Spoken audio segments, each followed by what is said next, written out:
Fala galera do Vascão, bora reagir a mais um vídeo aqui do SBT Sport Rio. O microfone tá ruim, eu sei, agora não vou arrumar, mas o vídeo saiu agora, né galera? Vamos ver o que Pedrosa está de volta, tem de informação, tem de notícia do Vascão que perdeu em jogo treino, tá? Já começou naquele pique sinistro, né? Pelo amor de alguma coisa, tomara que a situação do Vasco seja revertida, que o Vasco consiga aí, sei lá, cara, já não dá nem mais para saber o que pode ser feito, né? Vamos ver o que tem de reforço e o que tem de notícia.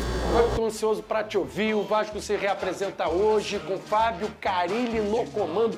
Eu nem ouvi a opinião do Pedrosa, não deu tempo dele falar aqui se gostou do Carille, agora já passou.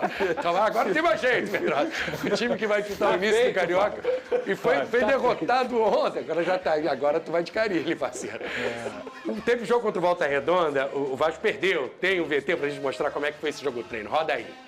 2025 já começou para os vascaínos sob novo comando. Os atletas do elenco titular do Vasco se apresentam para a nova temporada. Fábio Carille já teve os primeiros contatos com a equipe e teve acesso a todos os setores do CT Moacir Barbosa. Também já viu de perto o time ainda alternativo enfrentar o Volta Redonda em jogo treino que terminou em derrota por 3-0. Esta semana, Fábio terá a oportunidade de conhecer os principais jogadores que irá comandar esse ano e começar a planejar como será a temporada vascaína. Até agora, o clube encaminhou 4 reforços: o goleiro Daniel Fusato, os zagueiros Lucas Freitas e Lucas Oliveira e o volante Tietê. O Vasco estreia no Campeonato Carioca no sábado, dia 11, contra o Nova Iguaçu e com expectativas de começar o ano melhor que 2024.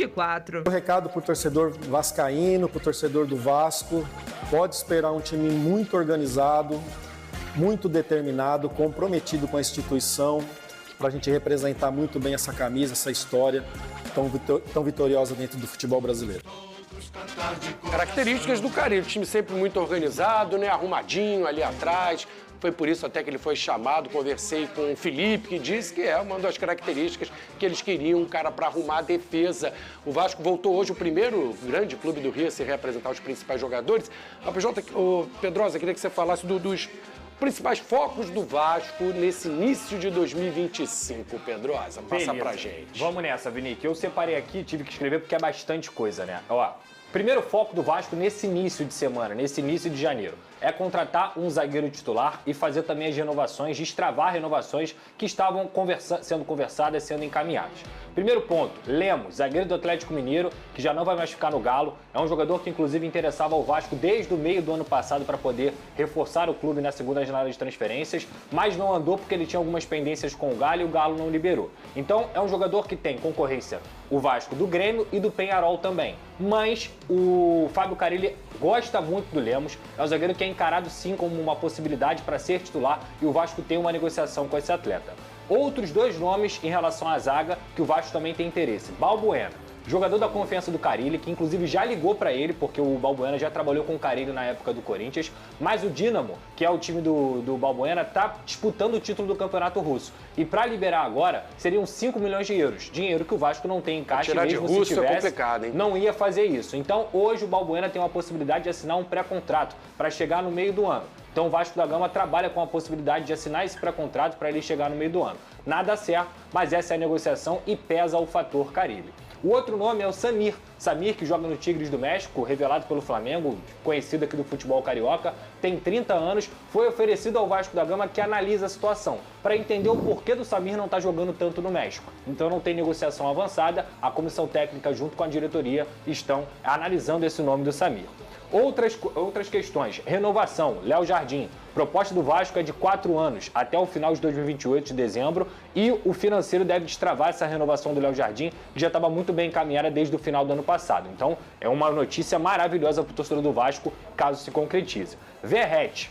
Nas próximas semanas, a informação que eu recebi é que o próprio Verratti vai dar uma entrevista coletiva para poder esclarecer a quantidade de informação errada que foi dada nessa época de férias aí. Aí ele fica, né?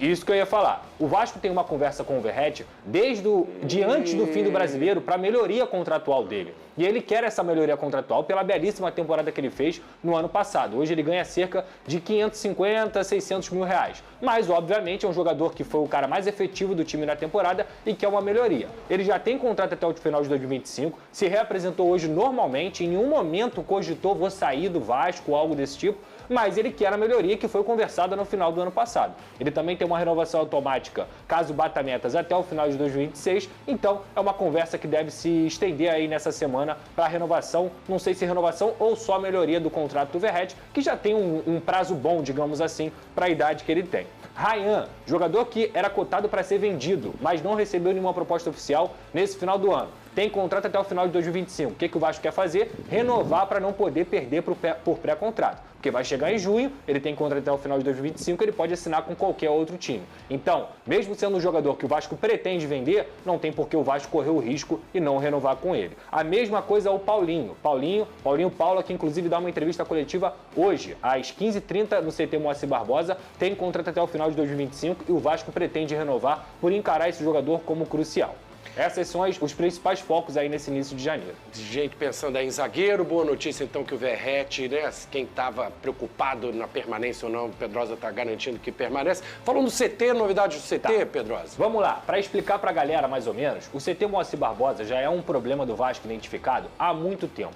Um CT que está longe, por exemplo, de times como o Flamengo, o Fluminense, entre outros grandes times aqui no Brasil. E o Vasco tem que melhorar, quer melhorar, até porque a melhoria estrutural ela também interfere quando você vai trazer um jogador, quando você vai trazer um técnico. E além disso, o Vasco vai ter uma temporada cheia. Copa Sul-Americana, Copa do Brasil, Campeonato Carioca, Campeonato Brasileiro. O Vasco em 2023 e 2024 foi um dos departamentos médicos que menos teve lesão de jogadores. Isso é positivo pelo material humano, mas a estrutura técnica, digamos assim, do CT é ruim, é encarado como ruim, é encarado como urgente. Então, no início dessa temporada, o Vasco tinha separado 40 milhões de reais para investimento no futebol. Entretanto, vendo a situação precária do CT, o Vasco vai separar 15 milhões desses 40 milhões para poder fazer essa melhoria. A construção da área molhada, que é o quê? Banheira de gelo, hidromassagem, tudo para melhorar o CT, além de compra também de materiais de última geração para recuperação, justamente porque a temporada é muito longa e a melhoria estrutural do CT. Cercar muro, enfim, evoluir o Vasco da Gama, trazer o Vasco da Gama, o CT Moacir Barbosa, para de fato, para o século XXI, o que eu acho completamente essencial. Acho muito melhor gastar 15 milhões de reais em estrutura do que, por exemplo, um jogador que não vai te entregar nada. Então acho que a diretoria do Vasco, mesmo estando em situação financeira complicada,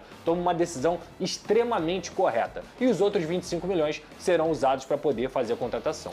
Falando de finanças aí, pode pintar grana no Vasco, a situação, o rolo da SAF, aquele papo daquele do Grego. Tem novidade aí, Pedrosa? A novidade que eu tenho até o momento, nenhuma proposta concreta foi finalizada pelo Grego, porque hoje o Nottingham Forest, que é um dos grandes times, o principal time do Grego, está em terceiro lugar na Premier League.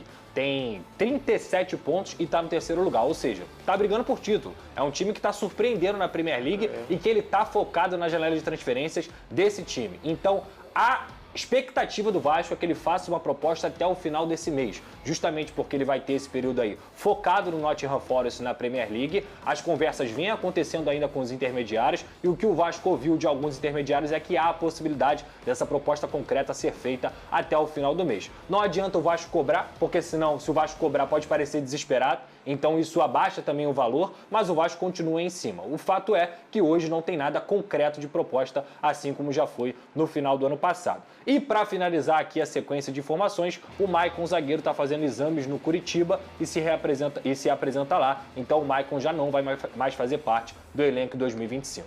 Voltou com tudo, Pedrosa passando a limpa e tudo do Vascão. Então o Maicon sai, o Léo já saiu, falou o nome dos zagueiros, do Lemos, que deve chegar, ou o Balboni.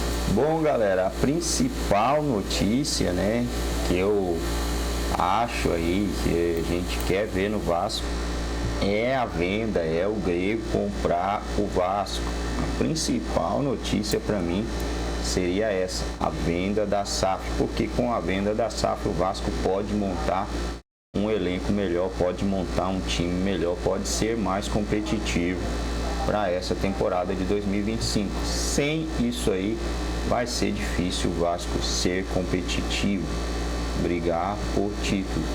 E esse ano o Vasco tem uma competição a mais do que a temporada do ano passado, bateu na trave aí na pré-Libertadores, mas o Vasco tem a Sul-Americana para disputar. E no caso a pré-Libertadores, com o time que o Vasco tem, se eu não me engano, o time que cai na pré-Libertadores, ele não pega nem Sul-Americano. Então, mano, pré-Libertadores com esse time aí seria um risco gigantesco do Vasco não disputar nada de internacional nesse ano. Então, foi até bom o Vasco ter ficado com a Sul-Americana. Entre aspas, aí é um campeonato mais fácil. Entre aspas não, né? É um campeonato mais fácil, é um torneio mais fácil do que a Conmebol Libertadores. Mas a gente já viu o time campeão da Libertadores, no caso o Flamengo, perder para o campeão da Sul-Americana na final da Recopa, né? Sei, né? Mas na final é sempre final, né, gente? Final não dá para colocar muita coisa não. Às vezes vai muito do mental dos jogadores ali no momento. Mas o Vasco montando aí um time legal vai poder disputar essa competição da Sul-Americana de igual para igual ou até melhor que os outros times, pelo menos os times sul-americanos, os times internacionais de outros países aí, o Vasco vai estar, caso faça a venda da SAF, vai estar bem melhor. O negócio que aqui a gente vai ter aí o Cruzeiro arrebentando aí nas contratações, né? E tende a ser o favorito à conquista da Sul-Americana, e não só a Sul-Americana, né? Um dos favoritos também ao Campeonato Brasileiro e Copa do Brasil. Vamos ver, essa temporada aqui promete muita coisa para acontecer.